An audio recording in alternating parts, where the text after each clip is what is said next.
Next 9 news देख रहे हैं आप और मैं हूं आपके साथ प्रज्ञा सिंह। साल 2024 में लोकसभा चुनाव होने जा रहे हैं। तमाम राजनीतिक दल जोरों शोरों से तैयारियां कर रहे हैं और अब ऐसे में सवाल लगातार ये बन रहा है कि सपा प्रमुख अखिलेश यादव का आखिरकार अगला कदम क्या रहेगा, क्योंकि यहां पर अगर बात करें तो 2019 के चुनाव में सपा महागठबंधन के साथ थी और ऐसे में सपा एक मजबूत स्थिति में थी। लेकिन 2024 की अगर बात की जाए तो भले ही इंडिया गठबंधन में अखिलेश अपनी मौजूदगी को लगातार मजबूत करने की कवायद में लगे हुए हैं, लेकिन इसके बाद भी देखा जा रहा है कि इंडिया गठबंधन में अभी तक सपा और कांग्रेस के बीच सीट शेयरिंग को लेकर पेच फंसा हुआ है। हालांकि सपा ने आरएलडी के साथ गठबंधन कर लिया, लेकिन सवाल यह है कि क्या यहां पर सीधे सीधे सपा लोकसभा चुनाव में उतनी मजबूती के साथ खड़ी हो पाएगी यूपी की सियासत में जितना कि साल 2019 में रही। भले ही चुनाव हार गई, लेकिन सपा कम से कम अपने गढ़ में तो जीत हासिल करती हुई नजर आई थी,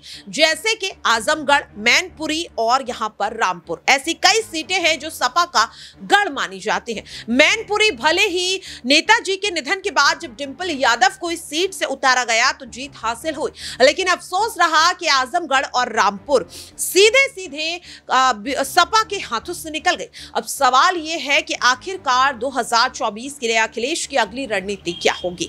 कहा जा रहा है कि आजमगढ़ से अखिलेश यादव अपने चाचा शिवपाल यादव या फिर उनके बेटे आदित्य यादव को आगे कर सकते हैं, लेकिन आखिरकार रामपुर को लेकर अखिलेश का फैसला क्या होगा, क्योंकि रामपुर से लगातार कई बार विधायक रहे यहां पर आजम खान जो इस वक्त तिहाड़ जेल में बंद है, उनकी जगह आखिरकार इस सीट पर इस बार किसे उतारते हुए अखिलेश यादव नजर आएंगे, क्योंकि परिवार में ज्यादा लोग नहीं है, लेकिन माना जाता है कि आजम खान का दबदबा रामपुर में काफी ज्यादा रहा है। तो क्या ऐसे में अब आजम खान की बहू सिद्रा को यहां पर आगे करते हुए अखिलेश और डिंपल नजर आएंगे? जब आजम खान को 7 साल की सजा 2 जन प्रमाण पत्र मामले में सुनाई गई तो यहां पर देखने के लिए मिलता है कि अखिलेश यादव और डिंपल यादव तब भी इस मामले पर अपनी राय रखते हुए नजर आते हैं और यहां पर वो परिवार के साथ बातचीत करते हुए भी नजर आते हैं।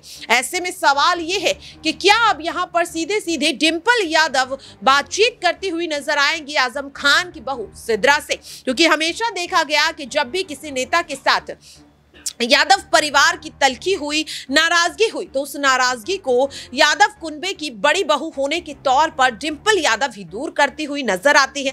चाहे वो मायावती के साथ अखिलेश की नाराजगी हो या फिर चाचा शिवपाल के ये साथ, ये दोनों ही नेताओं के साथ नाराजगी सीधे सीधे डिंपल यादव दूर करती हुई नजर आई थी। क्या यहाँ पर अब मान लिया जाए कि आजम खान और अखिलेश यादव के बीच की उस तलखी को अब कम करने का काम डिंपल यादव करेंगी? आजम खान जो इस वक्त जेल में बंद है, क्या उनकी जगह अब रामपुर से उनकी बहू सिद्रा को यहां पर उतारा जा सकता है?